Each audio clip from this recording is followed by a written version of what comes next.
Student, यदि आप छात्रों क्लास 5 में पढ़ते हैं, कक्षा 5 में पढ़ते हैं और नवोदय विद्यालय 2024 में आपने नवोदय का फॉर्म भरा है, तो छात्रों आप इस वीडियो को पूरा देखिए, क्योंकि आज की इस वीडियो में हम आप सबके लिए नवोदय विद्यालय 2024 का एक नवोदय का पेपर लेकर के आए हैं और ये पेपर आपका जनवरी में 20 जनवरी को होने वाला है। तो छात्रों आपको इस वीडियो को स्किप नहीं करना है, वीडियो को पूरा देखना है और जो प्रश्न आपको समझ में नहीं आता है वो आप हमसे कमेंट में पूछ सकते हैं। तो छात्रों चलिए बिना देरी के वीडियो को स्टार्ट करते हैं और इसके प्रश्नों को सॉल्व करना शुरू करते हैं। तो छात्रों यहाँ पर देखिए खंड पहला आपका रहेगा, इसमें आपके जितने भी खंड रहेंगे सभी को आपको सॉल्व करना रहता है, किसी भी प्रश्न को आपको छोड़ना नहीं है, ठीक है। छात्रों ये आपका खंड पहला है। खंड पहले में लिखा है निर्देश प्रश्न 1 से 4 तक, प्रत्येक प्रश्न में बाईं ओर एक समस्या आकृति दी गई है और दाईं ओर 4 उत्तर आकृतियाँ A, B, C और D दी गई है। उस उत्तर आकृति को चुनिए जो कि समस्या आकृति में दिए गए टुकड़ों से बनाई जा सकती है। सही उत्तर चुनकर संकलन उत्तर पुस्तिका में हर प्रश्न के आगे दिए गए सही क्रमांक वाले गोले को काला करके उत्तर दें।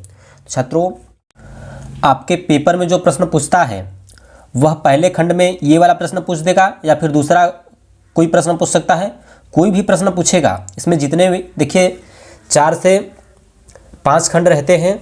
देखिए सबसे पहले यहाँ पर आपको 40 प्रश्न मानसिक योग्यता परीक्षण के रहते हैं, इसमें देखिए आपके 10 खंड रहते हैं, ठीक है। तो 10 खंड में ये जो पहला प्रश्न है, तो पहला प्रश्न है तो ये पहले खंड में आपका रहता है, ठीक है। तो हर एक खंड में आपसे 4 प्रश्न पूछते हैं, ठीक है, ये समझ लीजिए आप। तो हर एक खंड में अलग अलग प्रश्न आ सकते हैं।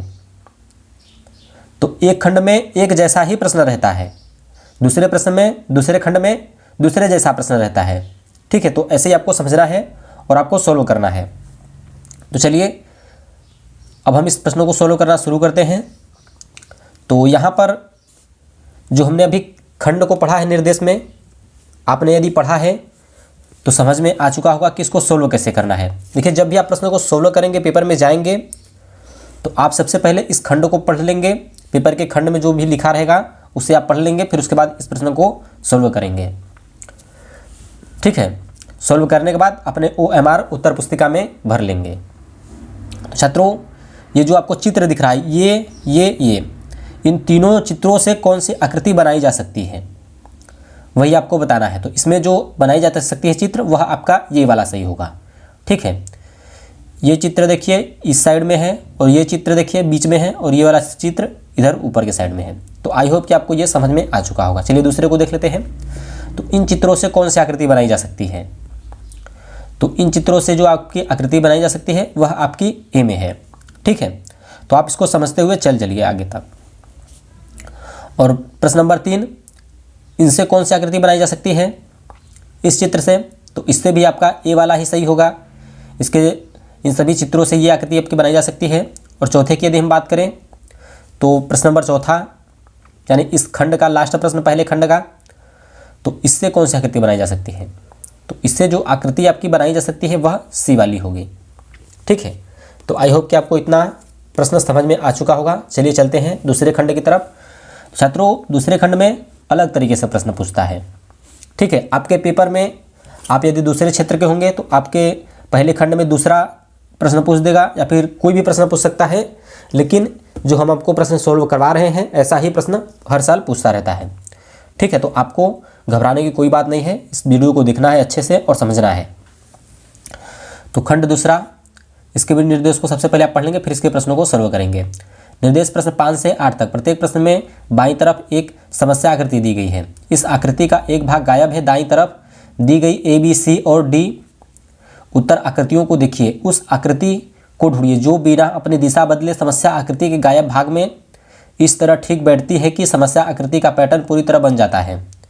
सही उत्तर चुनकर क्रमांक उत्तर पुस्तिका में प्रत्येक प्रश्न संख्या के आगे दिए गए सही क्रमांक वाले गोले को काला करके उत्तर दें। इधर छात्रों आपकी समस्या आकृति, इधर आपकी उत्तर आकृतियाँ। तो इसको आपने पढ़ा और समझा भी होगा कि इसे हमें पूरा कैसे करना है। तो यहाँ पर देखिए 1 आकृति, 2 आकृति, 3 आकृति। तो इसे पूरा करने के लिए कौन सी आकृति इसे पूरा करेगी वही आपको ढूंढना है, A, B, C और D में से।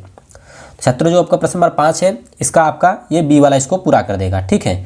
यहाँ पर आप देख सकते हैं ऐसे पहिया आएगा फिर ऐसे जाएगा, तो जैसे जैसे जाएगा जैसे जैसे बनेगा वह ये वाला है, ठीक है। और यदि हम छठवें की बात करें प्रश्न नंबर 6 की, तो इसमें 6 में देखिए आपका बी वाला सही होगा। और यदि हम 7 की बात करें तो 7 में आपका ए सही होगा। और यदि हम 8 की बात करें तो 8 का आपका जो सही होगा वह सी वाला होगा। और प्रश्न नंबर, अब आगे की तरफ चलते हैं, तो ये भी खंड आपका समाप्त हो गया होगा। ठीक है, तो दूसरा खंड भी आपका समाप्त हो गया होगा। तो चलिए चलते हैं अब हम आपके 9वें प्रश्न की तरफ, यानी कि खंड तीसरे की तरफ। छात्रों, अब आपका आ चुका है खंड तीसरा। ठीक है, तो इसके भी निर्देश को आप पढ़ लेंगे, फिर इसके बाद इस प्रश्न को सोल्व करेंगे। तो यहाँ से पढ़ना शुरू करते हैं। निर्देश प्रश्न 9 से 12 तक। प्रत्येक प्रश्न में 3 समस्या आकृति के बाद चौथे स्थान पर एक प्रश्नसूचक चिन्ह बना हुआ है। ठीक है, यहाँ पर 3 आकृतियाँ दी गई हैं, चौथे पर प्रश्नसूचक चिन्ह बना हुआ है। पहले 2 समस्या आकृतियों में परस्पर संबंध है, पहले और दूसरे आकृतियों में परस्पर संबंध है। इसी प्रकार का आपसी संबंध तीसरी और चौथी समस्या आकृतियों के बीच भी होना चाहिए। उत्तर आकृतियों में वह आकृति चुनिए जो प्रश्नसूचक चिन्ह वाले स्थान पर ठीक बैठ सके। सही उत्तर को दर्शाने के लिए उत्तर पुस्तिका में प्रत्येक प्रश्न बैठ सके। सही उत्तर चुनकर उत्तर पुस्तिका में प्रत्येक प्रश्न संख्या के आगे दिए गए सही क्रमांक वाले गोले को काला करके उत्तर दें। तो इधर आपकी समस्या आकृति हो गई और इधर आपकी उत्तर आकृतियाँ। ये प्रश्न नंबर आपका 9 हो गया। ठीक है, तो इसमें परस्पर संबंध है, इसमें भी होना चाहिए। तो प्रश्न नंबर 9 का जो आपका सही होगा वह आपका कौन सा सही होगा? तो इसका जो सही होगा वह डी वाला होगा। ठीक है, चलिए इसके दूसरे प्रश्न की तरफ चलते हैं, 10वें की तरफ। तो 10वें का कौन सा सही होगा? तो 10वें का आपका जो सही होगा वह सी वाला होगा। और प्रश्न नंबर हमारी यदि 11 की बात करें तो प्रश्न नंबर 11 का आपका कौन सा सही होगा? 11 का आपका सी सही होगा। और प्रश्न नंबर 12, तो प्रश्न नंबर 12 का कौन सा सही होगा? तो 12 की यदि हम बात करें तो 12 का आपका बी वाला सही होगा। तो छात्रों, आई होप कि आपको इतना सारा प्रश्न अच्छे से समझ में आ चुका होगा। अब हम आपको मिलते हैं नेक्स्ट वीडियो में, क्योंकि वीडियो काफ़ी लंबा हो रहा है और आगे की वीडियो में हम देखेंगे और समझेंगे। ठीक है, और सारे प्रश्नों को, इसके पूरे प्रश्नों को। तो इस पेपर को सोल्व करने के लिए आप इस चैनल को सब्सक्राइब कर लीजिए और इस वीडियो को लाइक भी कर दीजिए। तो अब तक के लिए इतना ही, चलिए मिलते हैं आपको नेक्स्ट वीडियो में। धन्यवाद।